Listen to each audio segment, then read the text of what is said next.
This is a WordPress training for CMPS on the site launched in the end of 2019. We're going to take a look first at login. You'll go to cmps-inc.com/wp-admin. It's this portion of the domain. That's where you'll put in your username and password from your red sheet provided by Firehouse. And that will log you into the dashboard of WordPress. And here on the dashboard, there's not a whole lot going on right now. If you have a Google address that you'd like us to plug in, we could put analytics in here. Otherwise, you're seeing WordFence, which is fighting off anybody trying to attack your site. You can see those numbers here. Not to be too concerned about that. That's pretty normal. Those are normal attacks to websites, and WordFence is fighting those off. And otherwise, not a whole lot going on the dashboard. But this left-hand sidebar has pretty much everything you need to update the site. We're going to start with pages. This is the list of the pages in your website. You'll see you have more pages listed here than you're actually using right now because we've set it up for future services. They just may not be linked and filled out yet. So there are some extra services in there. If you find there are some that you really don't want, as you roll over, you'll get the option to trash them. So feel free to do that. If there's something that you know you will not be using, you could just hit trash and it will be stored in the trash here until you empty that. So first we're going to take a look at the page called Land Surveying. This is from the front side, what that page looks like. And you'll notice here when you're logged into WordPress, you get this extra little bar at the top. All the other users don't see that. You will see that because you're logged in. So you can edit the page in two ways. You can hit Edit Page from the front side right here, or you can go to Pages, and let's say we're looking for that land surveying. I can type it in here. Since there's several pages, it'll find it for me, and I can click on it here. Either link will take you to the same place. The site is built in page groups with page sections. It looks kind of complicated at first, but it's really not too tough. What's happening here is there is a section that is 100% of the width, and the content, you can see here, has this text box in it. And this text box is how most of the content works in the entire site. Looks a little bit like Word in that you have some normal settings, bold, italics, bullets, alignment, all those sort of things. There's a couple additional things in here too that you'll use. For instance, this Missouri survey checklist is a link. And to do links, you click on this little chain link icon right here. You can see this one's already been linked to the appropriate PDF. So I could break the link if I wanted to, and I could put that link back in again, and I'd have to type in the URL. In this case, it is actually a PDF. It's media as opposed to a page that it was linking to. So I'm going to highlight that and go to Add to Media. Now the media library is where all of your files are stored as far as images and PDFs go. And you can see that there's a lot of files already in here, all the photographs. They're broken down into folders. We've organized them by folders for all of the different projects, so it's a little less confusing that way. They're all organized over here. These are more general photos that are used in the site.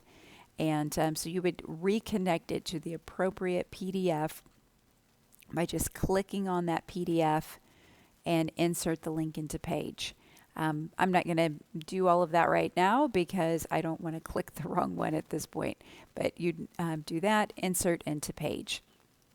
And so down the list here, you'll see there's a couple of other links as well that are linking to PDFs.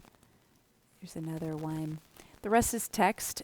For the most part, you want to leave the formatting on the text as paragraph. It's pre-formatted.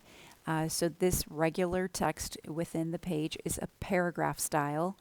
And these you'll see are heading 3.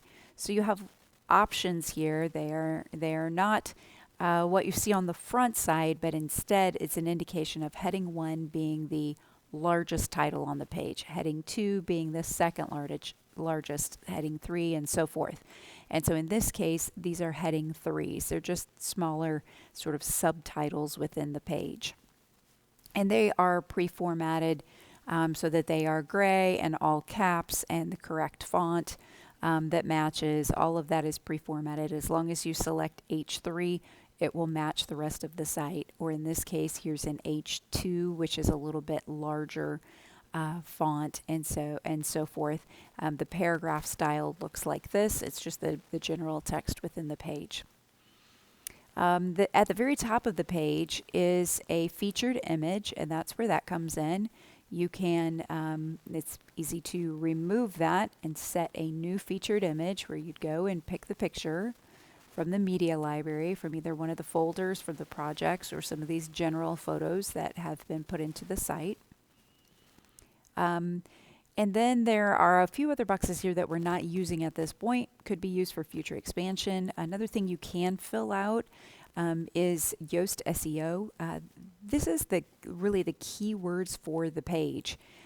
So in this case, land surveying would be the key phrase.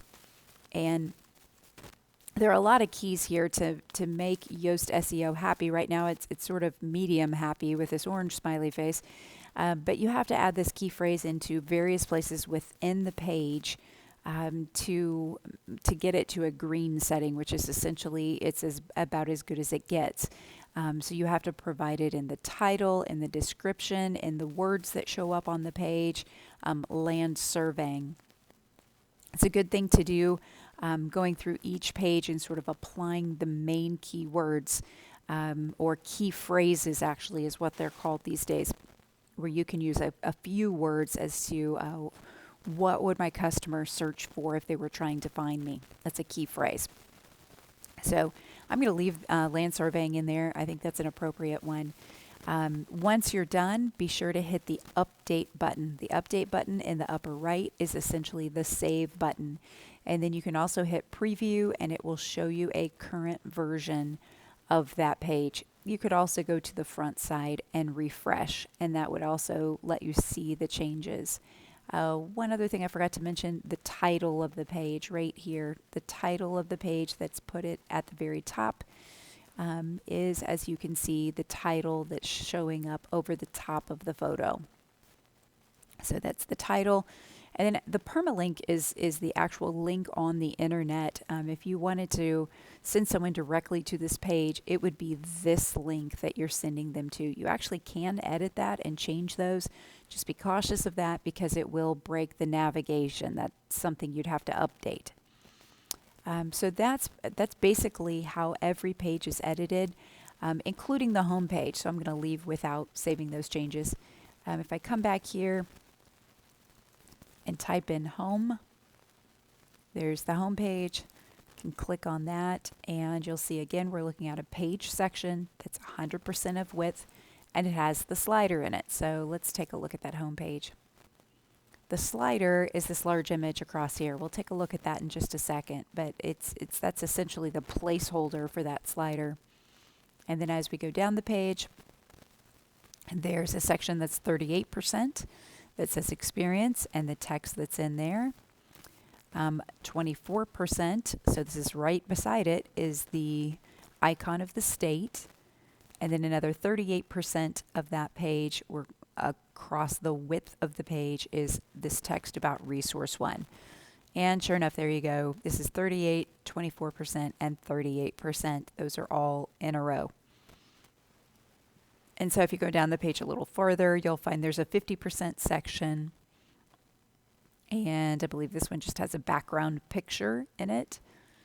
And then there's another 50% section. And again, another background picture. You could change those out if you wanted to make those something different. Again, a couple slots we're not using right now, so they're just going to be blank. Yoast, you can certainly fill that out as well. There's already some descriptions added in here throughout the site, but those could be developed further. When you're finished, be sure to hit the update button in the upper right-hand corner. That will save the page. Now, this page, the home page, has the addition of this Revolution slider. That's a little more complex tool. It's not built right into the page. It's over here on the left-hand side. And when you go to that, you'll see several things going on, but there's one slider in your site. It's this one. You'll know it because it has the picture of the Capitol in it. And the slider tool, it can be pretty complicated, but most of these are already built out, so they're not too tough. Essentially, there's text boxes over these images that are all built. Here's another text box. There's the text. You could easily change out that text. Same with this one. We have put some forced breaks. That's what this code is, so that it breaks in the spots that we want it to break. So you'll see those the code there making the hard line breaks in the text. And then to go to other slides, you just go up here to the top slides, and you'll see there's slide 2. Same setup, text box, text box, text box, and behind it is actually a screened box. So you can see those, just a black screen. Down here, you'll see the timing. Everything's coming in at the same time at the very beginning right now. So you could alter these, though, so that they come in at different times. Just slightly different times. You wouldn't want to do it too much, but you could have them a few things come in a little later, and then the third layer come in, and then finally the fourth layer. All of those could be set so that they roll in at different times as it plays. And that's not the best timing in the world. Those need to be rearranged a little bit, but that could be done as well. There's a lot of other tools in this this slider tool, but those are the main things you need to know to be able to pick your slide, edit the text, and then when you're done, save is a blue button in the lower right-hand corner. I'm going to leave without making those changes. Okay, back to WordPress. I'm going to click back here to the dashboard again. It's taking just a little bit. Next up, we're going to take a look at the menu bar at the top. You'll see that there's this red navigation with the drop downs. This is located on your dashboard under Appearance and Menus. All right, so what you're looking at here is a menu structure with all of the pages over here to the left. If I click View All, this is all of the pages in the site. Some of them blank because they haven't been filled out yet. And these are the pages that are in the navigation. Now, the ones that are bumped out to the left are the main navigation items: Home, About, Land Surveying, Engineering, Materials Testing, GIS, Projects, and Contact Us. These other ones that are indented, these are the sub-pages that are drop-downs under each of these headings. And as if you add a new page or want to add or subtract something from this menu, it's very easy to do. Let's say we were adding consulting. I can hit Add to Menu. The tricky part here is it puts it at the very bottom. Go look at the very bottom. And then you can drag this wherever you want it to be. So let's say I wanted to drag it up here under Engineering. I could put that right here, and as long as I make it a sub-item where it's indented underneath Engineering, it will be on the front page as a drop-down underneath Engineering as soon as I hit Save Menu. So if you wanted to remove one, very easy as well. There's custom link that you can open up. This happens to be a custom one. And it does have additional description with the rollover. Some do and some don't. But that's a custom link. It goes to the land surveying page. And then it gives some details there about land surveying. If you wanted to remove it, all you have to do is hit remove and be sure to save when you're finished. So that's how you add and subtract things from the navigation menu. Next up, we'll take a look at the forms. Again, I'm leaving without making those changes. The forms, there's one form on the site. It's Contact Us. This hopefully is probably set up where you don't have to change it any. The form tool, it's a pretty basic contact form. Probably the main thing that you'll want to do with this is if you have any problems getting the emails, occasionally they are caught by spam. or if your email settings change or your spam filter settings change. It's one of those things that can be caught pretty easily because it is somewhat automated. You can come here to the back side of the site, click on Forms and Entries, and you can view all of the entries that have been submitted at any time. You can see there are some here that are just junk, and you will have some of those, unfortunately. There may be some things that we tighten up. If you're having a lot of those, let us know.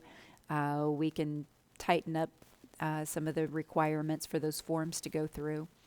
But you can view any of those just by clicking here on View, and it'll give you the full information. They'll be saved there in the entries until you delete them. So if you miss an email, no worries. Just log into the back side and go to Forms and Entries.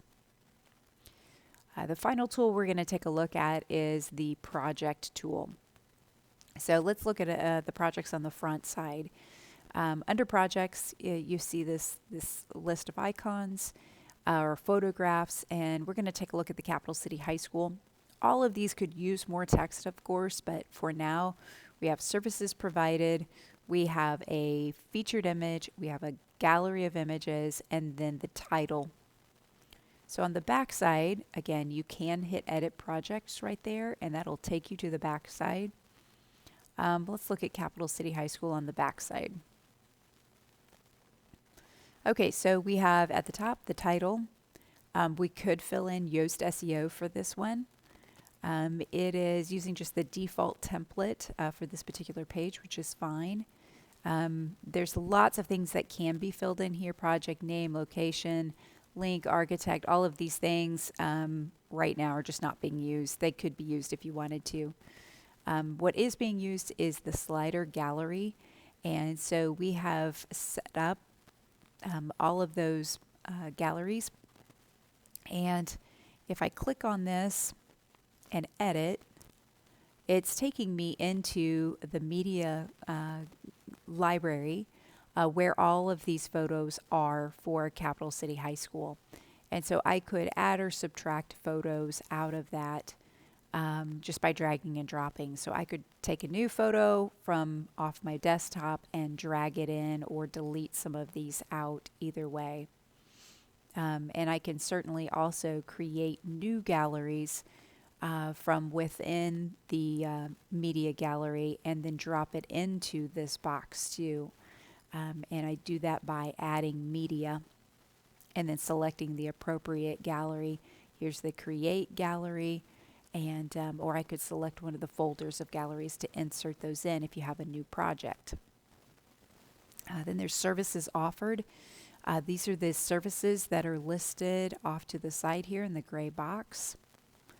And you can click those off and on. If you want to multiple select them, hold down your Shift key.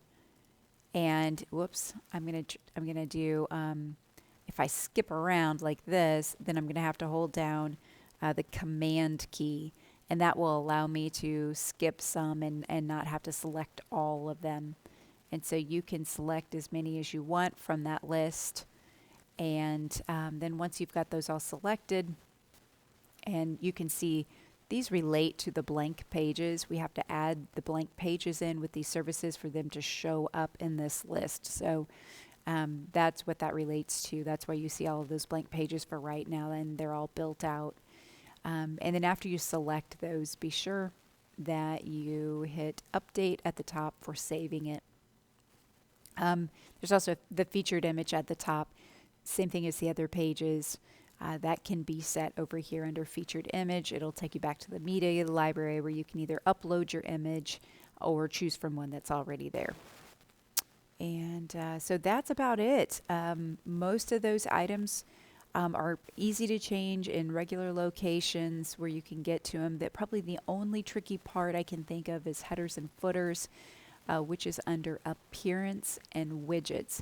That gets a little more complicated into a little more of the programming, but if you sort of dig around in these widgets, you'll be able to find, let me get to one, there we go, footer number 1 has the address in it, and those are all linked items. There's the phone numbers that are linked for click to call, and then there's an image for the email icon. So You can find some of those items in here. It's probably not something you're going to need to change on a regular basis in the header and the footer. If you have any questions, be sure to call Firehouse Design, and we're happy